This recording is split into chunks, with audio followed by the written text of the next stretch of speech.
liberty in America is under assault. We no longer live in a reality that includes property rights. We're no longer the kings of our own castle. We no longer enjoy the true benefits of capitalism. Instead, we're negotiating our rights with our own government. This isn't how our country was founded. These aren't the ideas of our founders. It's time to seize back our country. This is the Liberty Hour, where these important issues will be discussed for the sake of America's future. With a cigar in one hand and a copy of the Constitution in the other, here's your host, Sean Thompson. Welcome back to the Liberty Hour podcast, baby. We're live. Justin's in there in his leotards. 312-642-5600. I am fresh off 2 days of the Slap and Tickle Drive Time Chicago is a great name. Slap and Tickle Drive Time Chicago. We came up with it on a whim. It was wonderful. And I'll tell you what, it's got a little steam. I've got T-shirts made. But more importantly, you know what I got? I got a hankering to do it. I love it. I love it. Catching a lot of wind. People criticizing. I love the hate. Say something against the Trumpster and people hate you. You say something for the Trumpster and people love you. And I get how easy it is to abandon yourself. I get how the Republican Party has turned into spending and borrowing, printing, forced manipulation, phony social virtue. And I love when Trumpster fights it and says, everybody out of Syria. I just think it's too small. Isn't that crazy? But you'll have to forgive me.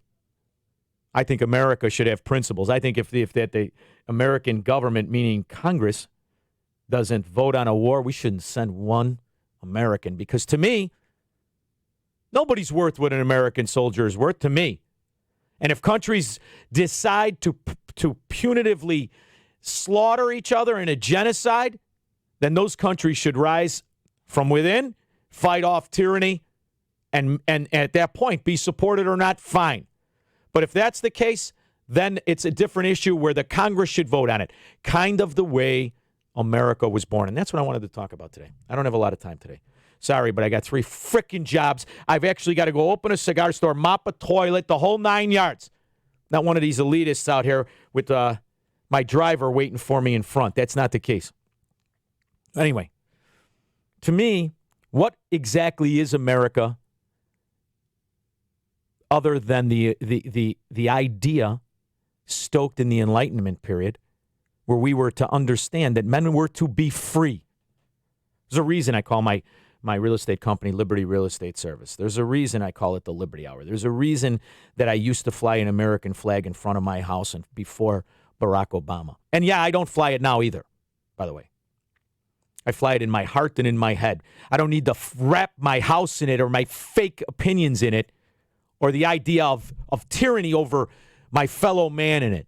That's what, to me, it's sadly become. And I say that because what if everybody's wrong?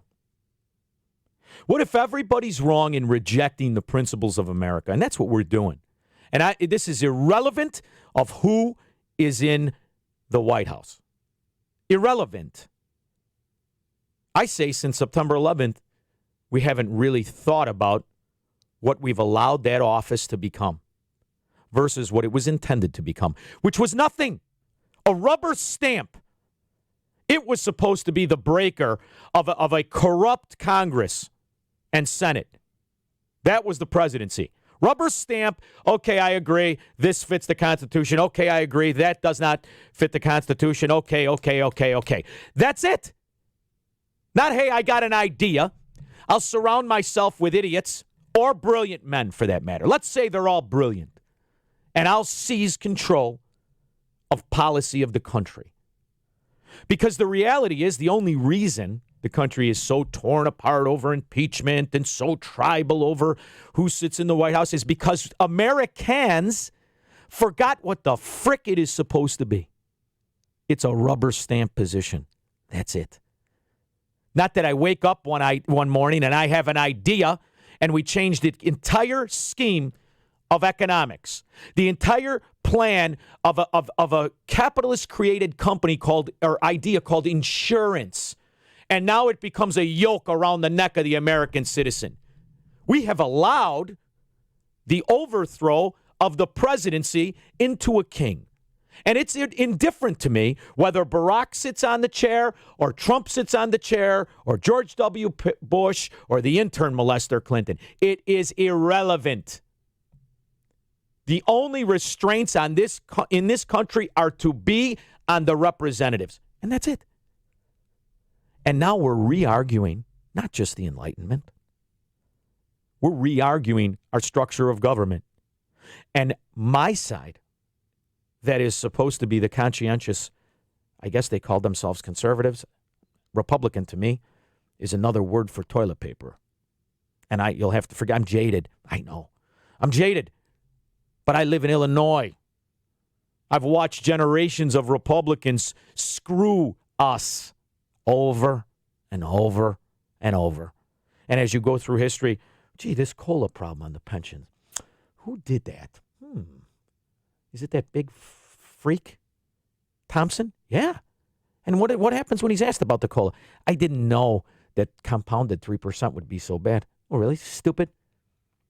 How about the slaughter of babies, turning this into an abortion ground? Was it Bruce Rauner? 7 foot of stupid? Mm-hmm. And now look at what's happening. So the problem is, when the people, who's this to blame? People like to blame politicians and parties. It's the Democrats. It's the people on welfare. It's the people on Section 8 housing. It's the character of all. And that's the point to me of what talk radio is supposed to be. I can't stand cheerleader frickin' radio. When radio uses the 3 words, the trinity of abuse and propaganda, belief, trust, and faith, you're being told a bullshit line from a con artist who's too stupid to think it out. Sorry, just the way it is. There's no believing in men. You believe in your principles, your fundamentals of yourself. And your argument in life is to figure out how not to break your very own principles and how not to turn yourself into a scumbag and how to raise your kids. The fact that you're inundated with misinformation from scoundrels who choose to control certain portions of society and use the failed as virtue shields doesn't mean you've abandoned your principles and fundamentals. So I started by saying, what if they're all wrong? And we know they're wrong. I come on this show, and we know that collectivism is socialism. Collectivism is when the small collective control the masses through the abuse of law and power and regulation. That they create law and they create regulation to control society, the collective few. America, the reason we went from zero to rich and from nothing to powerful isn't because of Washington, D.C.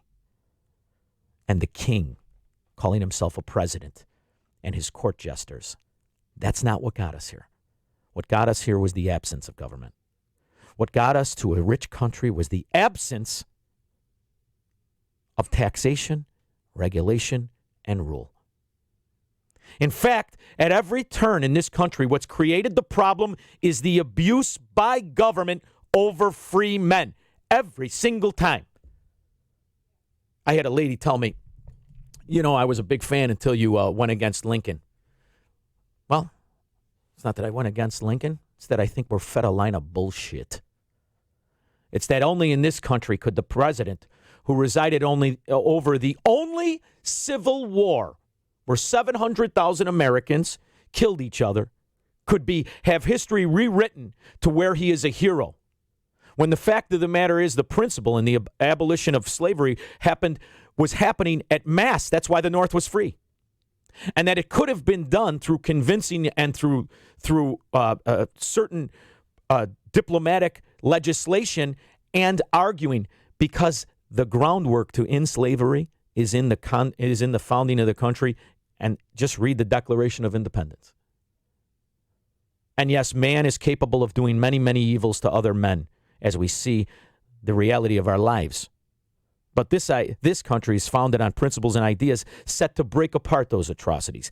And it already was working. So, yes, I reject the idea that at any time a president could suspend habeas corpus, that any time a president could lock up politicians because they were espousing views of their constituents, that any time you could imprison, kill, or maim your fellow American citizens. Yeah, for their ideas when I say imprison, for their speaking against what the government wants to do, which is why we put 30,000 Americans in prison during the Civil War. 30,000, because they wouldn't walk lockstep. So I find that to be troubling. And I realize it's not that long ago when you really, really think about it, 150 years, 155. It's not that long ago. We were capable of killing 700,000 Americans. Sherman, they named things after him. Oh, Sherman's March. Oh, Sherman's March. You know what he did on Sherman's March? All the human right violations we're accusing it, the Kurds, Syria, Turkey, all of it. All of those things we did to each other. Read about what Sherman really did. Rape, murder, women, children, burn houses. And then all of a sudden, 150 years later, we don't talk about that. We just hide behind the fact of slavery, when the fact of the matter is, how many states had abolished slavery prior to that? That it was winning. The argument was winning. Now, could it have won? These are all arguments I don't know. We could talk about it. But to call the guy who fought and ordered his army to kill American citizens the greatest president in history, I find that as insane as Pat Robertson saying, I'm the most religious man in America, and by the way, kill those son of a bitches over there. What the hell is wrong with people? If you truly believe in what you say, you're not advocating for war. And you're not advocating for your guys to kill the other guys, even if you think they're the bad guys. If you're really a man of God. But none of these con artists are, for that matter. Boy, we got off on religion, huh? Anyway, the point is, what if they're all wrong? What if they're all wrong? What if this is wrong? What if this supporting of a certain collective dictate of our society is wrong? Have you given any thought to that? You know, I understand how we've gotten to this place, and I understand the love for Trump. My wife is like this.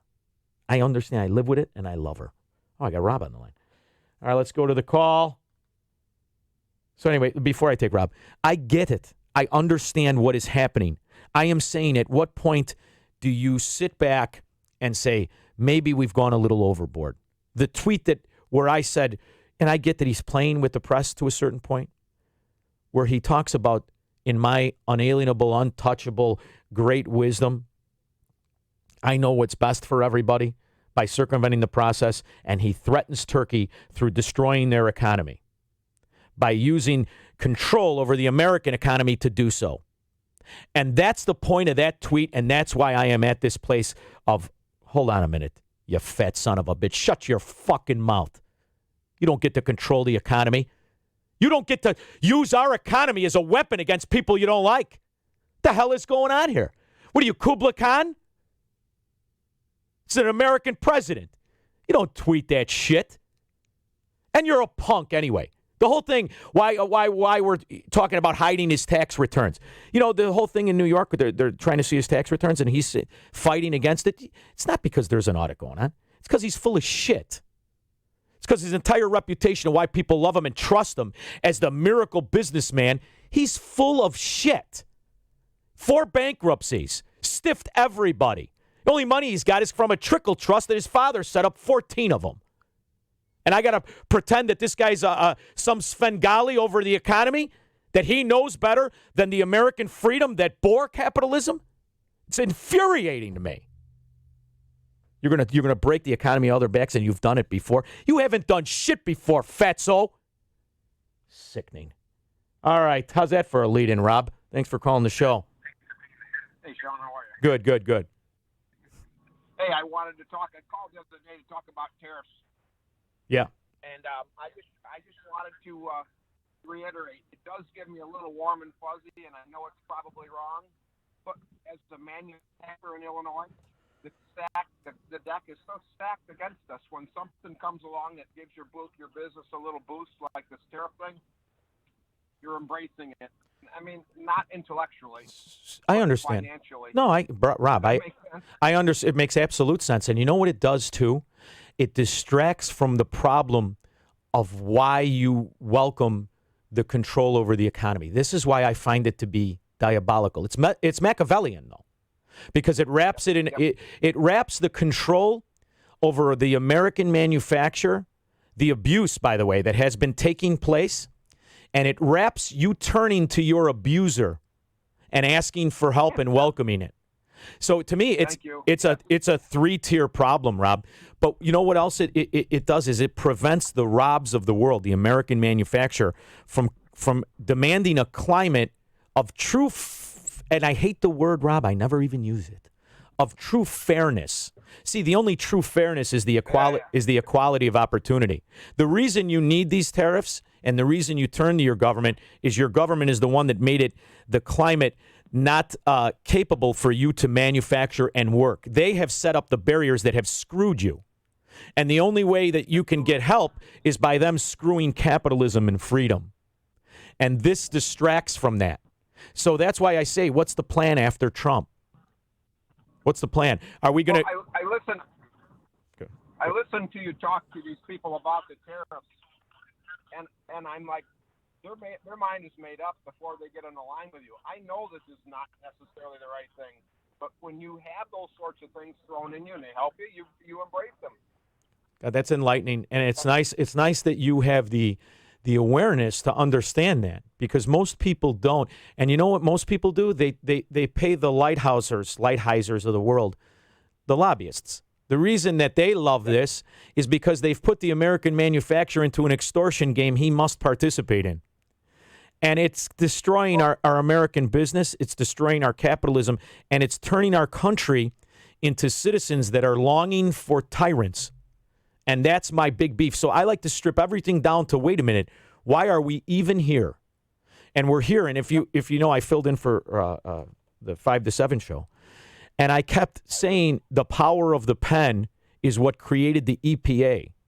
And the EPA is the worst extortionist to American manufacturing in the country. Don't forget OSHA. Don't forget OSHA. Created by the same guy, also Richard Nixon. Yep.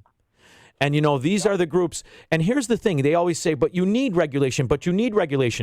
In a world of absolute competition, the competition is the regulation, because the worker, the American worker, is the heart of every manufacturer. And if the American worker is good at it, he'll start his own if the owner of the company doesn't provide the right services. He'll go off on his own. People say that, and you're right. We're all ex-workers.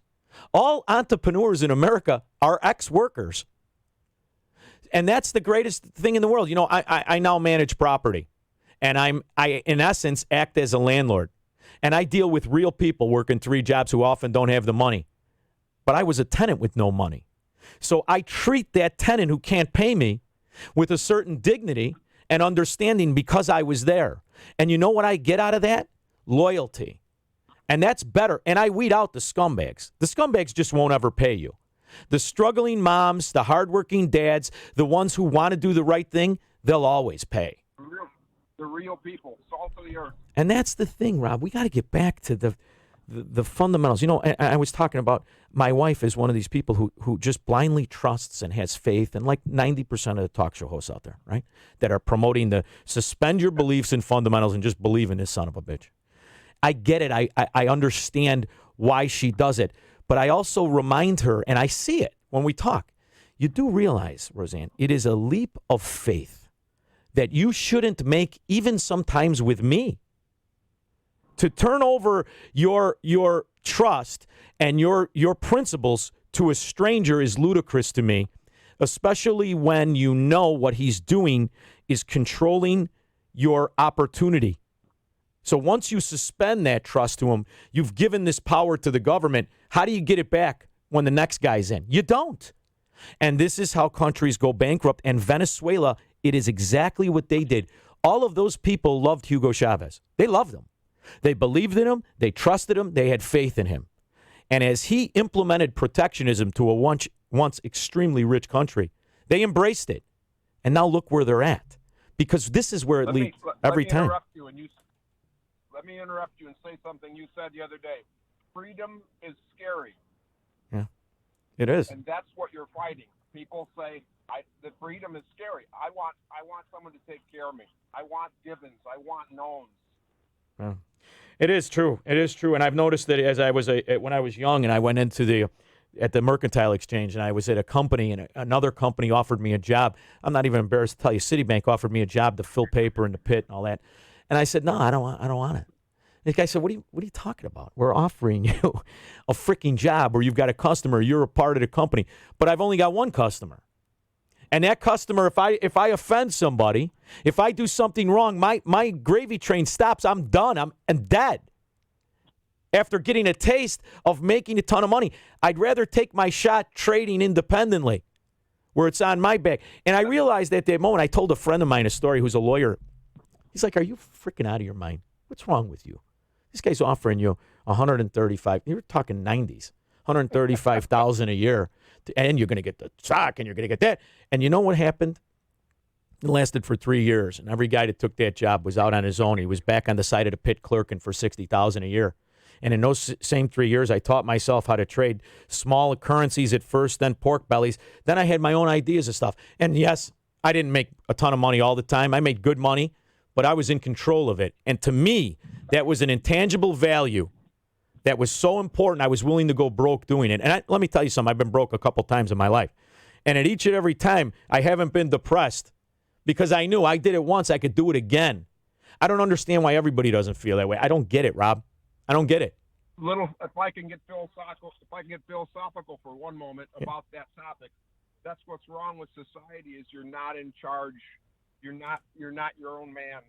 And this a generation of young, I don't speak for women, but I do speak for men, that are lost at sea because of that lack of having the steering wheel in their hands and in charge of their life. And you know what's funny, Rob? When you get behind that door, that executive door, I've been lucky to do it a couple times, you realize they're just freaking guys, man. They're just freaking guys. They got the same problems. They got the same problems with their spouses, the same problems with their kids. They got the same problems of everything. And we look at them like they're experts. And you know what I've come to learn when you really spend time and you go to these things and you talk to these guys? They don't know shit from shinola. They may have a certain expertise in one specific area. But in the things you and I have talked about in this phone call, the base philosophy of freedom and capitalism and manhood, they don't have it, man. There you go. So I don't turn over anything to anybody. Let you what one man can do, another can do. Never forget that. And if he's an expert in something, you could become an expert in that. I think the point of a man's life is to be a Renaissance man. It's to try everything you ever wanted and see what you love. The idea that we waste ourselves. Yeah, and you got to fail. Sure, everything's a failure when you really pan back. Married 20 years, is it good? Yeah, but for most of the time, it's a failure. Like everybody else out there. You know, raising kids. You know what that's like. Yeah. Yep. Come on. Yep.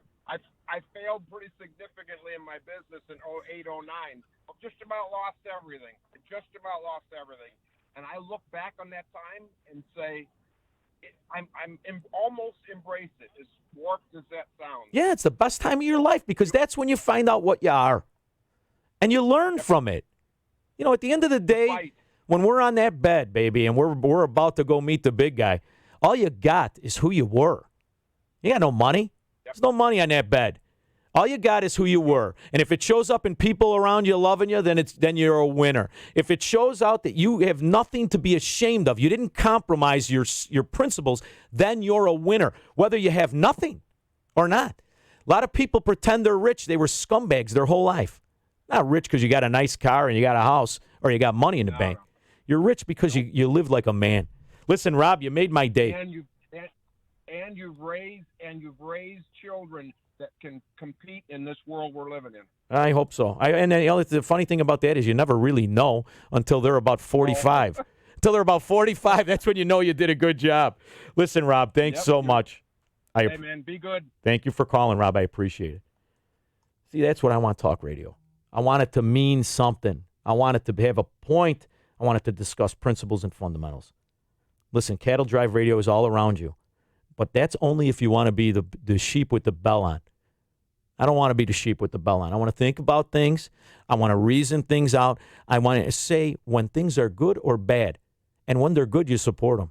When they're bad, you rage against them. That's your obligation as an American to do that. We're the only country we can do that. Other countries have allegiance to leaders.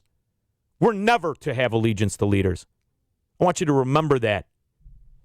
I want you to remember that. And I don't even know if this is the right clip, but there's a clip that I find outrageous to me. Here. You can't impeach a president for doing a great job. You can impeach a president for doing anything in this country. It was set up that way. I can impeach you because I don't like you. That's how it was set up. And if you think I'm wrong, look at Andrew Johnson. He was impeached because he put somebody under Article 2 that he had the power to put, that the Congress, who was in control, said, no, we don't want that.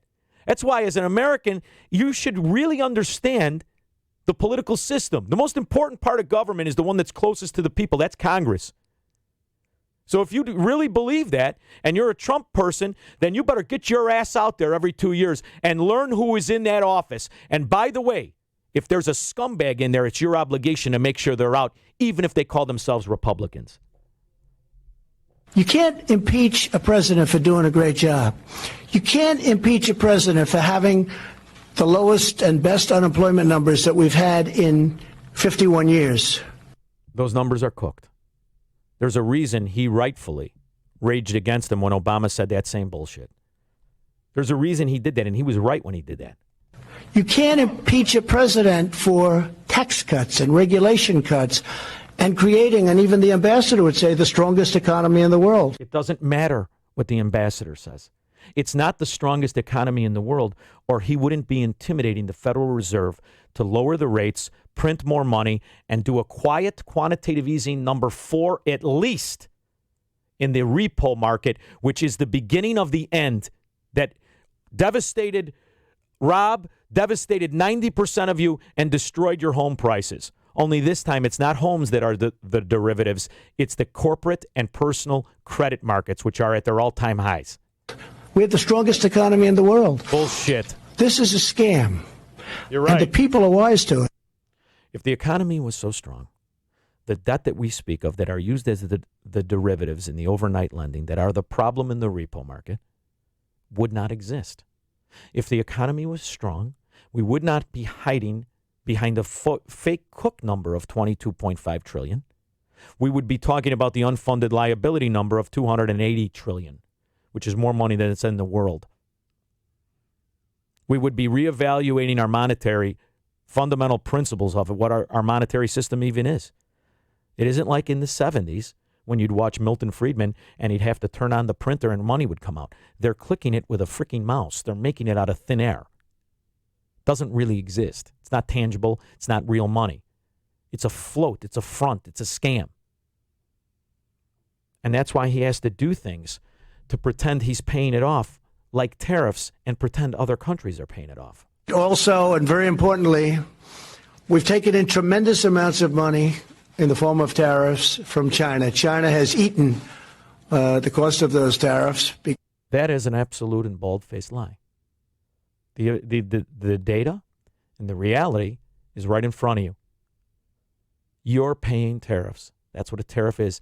It is a sanction against foreign trade on the citizen of that country. Just like they put sanctions on Iran, they hide. This is word salad. This is word smithery. This is con artist shit. It's not a tariff. It's a penalty for buying a product from a country the government has deemed bad. And you know the thing about this? This uprising in Hong Kong, no one's linking the two together because a vast majority of the trades that came out of China were actually traded with Hong Kong. That's why Hong Kong was a beacon and bastion of success and liberty and had those free-minded people living in Hong Kong, which is part of China. That was the brilliance of creating that system. And I hate to give the guy credit, but it started really with Nixon. And he knew something Trump didn't. If you want to flip a communist country, you don't do it at the end of a spear. You do it from within. The same way America was born. When they were overtaxed, overpenalized, and victims of trade tariffs. Read the frickin' paperwork, dummies. I don't mean that to you people listening. I mean that to the people who are telling you not to listen.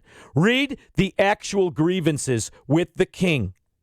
with the economic system of that time. They were raging against tariffs. That's why I hate that frickin' word. Learn. All of the things that our forefathers hated were allowing to be done to us. Again, under a lie. And if we wanted to really crush China, we were doing it. We were crushing them from within. The Hong Kong inhabitants of China hate China. You see it in front of you. Why do they hate them? Because they're not communists. Because they saw the benefits of capitalism and freedom. That's how you overturn a country. You want to change the world? Open up all trade. You do it because we get along with each other. The Robs, the me's, the you's, the actual people who get along with the Chinese businessman. We get along with them. That's why it's such a problem right now. And that's why they hide behind China and they don't let you understand this is against the entire Pacific Rim. That's why Vietnam has opened up and we've traded. And that's why Vietnam has gone from the tyrants we were fighting, the communists, to now they have more free positions than the American Democrat, for God's sakes. And by the way, they call themselves Democrat Socialists, just like Bernie. You want to change the world? You do it through an idea. That's what America is. It's an idea of freedom. You don't do it by bombing the shit out of people until they comply. Because you know what that is? That's the Middle East. And you never get the shit out of there. You never get out of there. You do it because you implant freedom in the individual. And that's what scares the shit out of a government. When you think like a man instead of a group. Reject this bullshit. Fake conservatism. Cattle drive radio. My way's the hard way. I'm probably, who knows? I may never get anything other than a podcast because my way's a hard way. But it's the right way. I'm the only one advocating for the citizen, the individual, the individuality of the Enlightenment of America. There's no groups, baby. There's no forest. There's only trees. There's no Republicans. There's only people. And we're fighting the idea of collectivism, which is in the Republican Party because they have become the Democrats, as the Democrats became the communists. You got to fight the Republicans right now. I'm telling you. You can't fight the Democrats. They're lost. Fight the Republicans. There's an idea that Trump is going to break things enough to where we can pick him up because the reality is whether he gets 2 years or 6 years, there's an end. So you better start standing for principles now because the one thing I do like about Trump, I think he wants to succeed. And I think he'll listen when you reject the Democrat ideas he surrounds himself with. Look who Peter Navarro is. 4-time running Democrat in California, wrote a paper that Al Gore is the most significant politician of our lifetime. Liza Minnelli, Steve Mnuchin, married to that very smart, hell of a negotiating stripper. Listen to me. He was the biggest money bundler for Barack Obama. These are the guys that are in control. And as for Wilbur Ross, read the book Secret Empires that started this whole thing with Joe Biden's son. Learn about the Bank of Cyprus, which is where all of the Russian and corrupt mafia from around the world, not just Russian, it's where they hid their money. It's the new Cayman Island bank for scumbags. Look who went there after the collapse. Look who saved it. Look who worked to guarantee that the IMF and the American people back that money. Wilbur Ross. There are no good guys. The only good guy is the guy whose face you shave. And the lady whose legs you shave. That's the only good people out there. They're certainly not in Washington, D.C. It's a hard road to say, I know. And it's pessimistic, and it's this. And there may be thousands of good ones, but they're outnumbered. And we're losing this. And we're losing it because we're turning to our abuser for help. All right, listen, I've got to get out of here. I got 50 things to do. Thank you, people, for listening. I truly do appreciate it. I'll be filling in Friday. And you know what I learned in there, kid? Amy don't want me to fill in. She wants Bruce Wolf because they sing. I don't sing, baby. I'll be back Friday morning. Thanks so much.